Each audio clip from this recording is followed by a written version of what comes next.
नमस्कार, मैं पवन केसवानी राजभोज में आपका स्वागत है।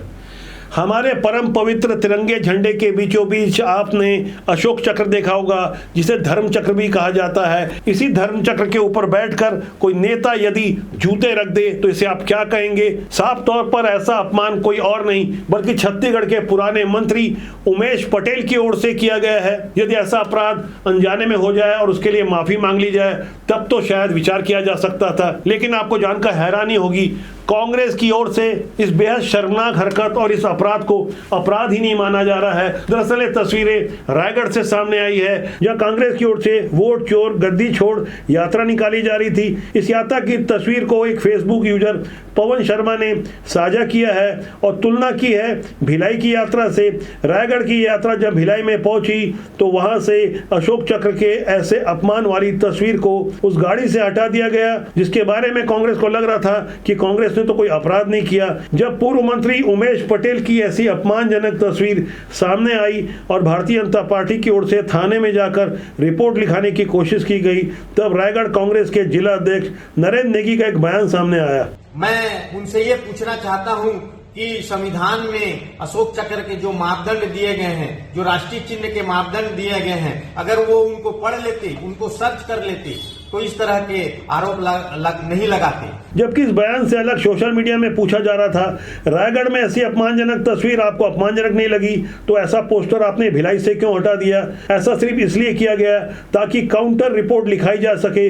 भाजपा के लोगों ने रिपोर्ट लिखाई तो कांग्रेस के पास भी रिपोर्ट लिखाने का आधार होना चाहिए, इसलिए कांग्रेस को कोई शर्मिंदगी नहीं हो रही है। रायगढ़ कांग्रेस के जिलाध्यक्ष नरेंद्र नेगी का वीडियो आपने देखा होगा, जिसमें बता रहे थे कि कानून पढ़ लेना चाहिए, कोई अपराध नहीं हुआ। तो हम उन्हें बता रहे हैं, राष्ट्र सम्मान का अनादरण अधिनियम 1971 यानी prevention of national honour act 1971 की धारा के अंतर्गत ये गंभीर अपराध है। राष्ट्र चिन्ह या राष्ट्र ध्वज का अपमान करने वालों को कड़ी सजा मिल सकती है। इसके अलावा आईपीसी की धारा 504 यानी शांति भंग करने के इरादे से अपमान और 505 जहां भड़काऊ बयानबाजी की जा सकती है। इसके अलावा 295A किसी भी धर्म या धार्मिक भावनाओं का अपमान करना, इसमें 3 साल की सजा का प्रावधान है। यानी आईपीसी की तीनों ही धारा में ऐसा करना गंभीर अपराध है, लेकिन नेताजी को तो ऐसा कोई अपराध नजर ही नहीं आ रहा है। ऐसे में हमें गहराई से समझना होगा कि आखिर हमारे देश की राजनीति कहां जा रही है। और खासकर जब ये छत्तीसगढ़ से तस्वीर निकली है तो जाहिर तौर पर यह किसी पार्टी या दल का मुद्दा नहीं हो सकता, बल्कि हर उस आम नागरिक के अपमान की बात है जो भारत माता से प्यार करते हैं। राष्ट्र चिन्ह का ऐसा अपमान आखिर क्यों बर्दाश्त किया जाए? ये गंभीर प्रश्न है, इसके विरुद्ध हमें आवाज उठानी होगी। शासन प्रशासन को चाहिए ऐसा अपमान करने वालों को कड़ी सजा दे, लेकिन लगता नहीं कि शासन प्रशासन ऐसा अपराध करने वाले लोगों के विरुद्ध कोई कड़ी कार्रवाई करने के मूड में है, क्योंकि मामला हाई प्रोफाइल राजनीति से जुड़ा है। वैसे छत्तीसगढ़ की राजनीति पहले भी कई मामलों में बदनाम होती रही है, खासकर घपले घोटाले के मामले में इन दिनों देश भर में जो सुर्खियां बनी हुई है, उन सुर्खियों का भले सीधा कनेक्शन भूपेश बघेल से नहीं होता, लेकिन घूम फिरकर भूपेश बघेल पर बात इसलिए आती है क्योंकि लगातार कार्रवाई उनके करीबियों पर हो रही है। भूपेश बघेल का बेटा जेल में है, उनके पुराने साथी आबकारी मंत्री कवासी लखमा भी शराब घोटाले के मामले में जेल में है, और तो और भूपेश बघेल के सचिव रहे टामन सिंह सोनवानी वो भी जेल में है।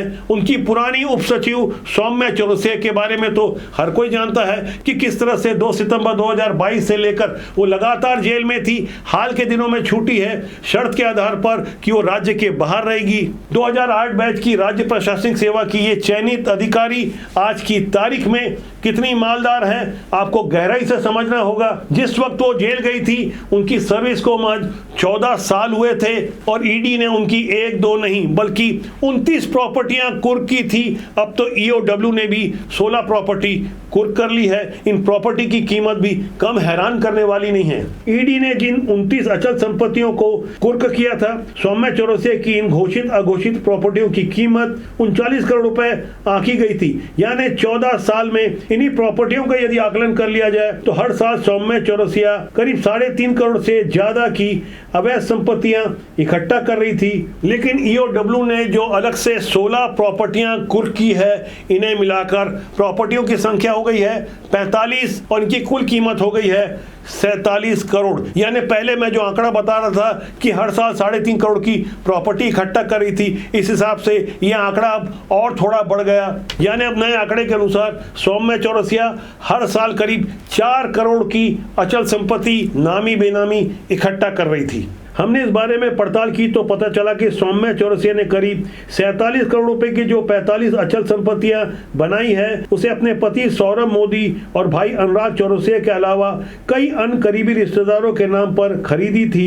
यानी बेईमानी से कमाई हुई ये सारी प्रॉपर्टियां अब ईओडब्ल्यू कुर्क कर चुकी है, जिसे धारा 13(1)(b), 13(2) भ्रष्टाचार निवारण अधिनियम 1988 के तहत प्रकरण भी दर्ज किया गया है।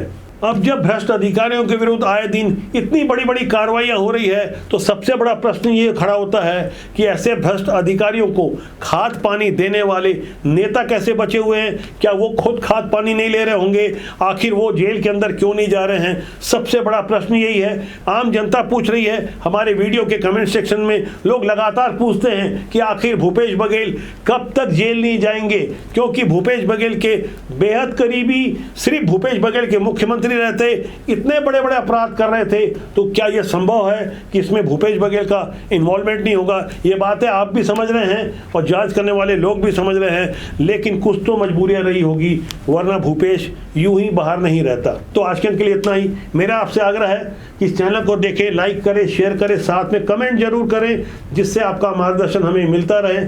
सब्सक्राइब कीजिएगा, प्यार दीजिएगा, प्यार बांटिएगा। नमस्कार।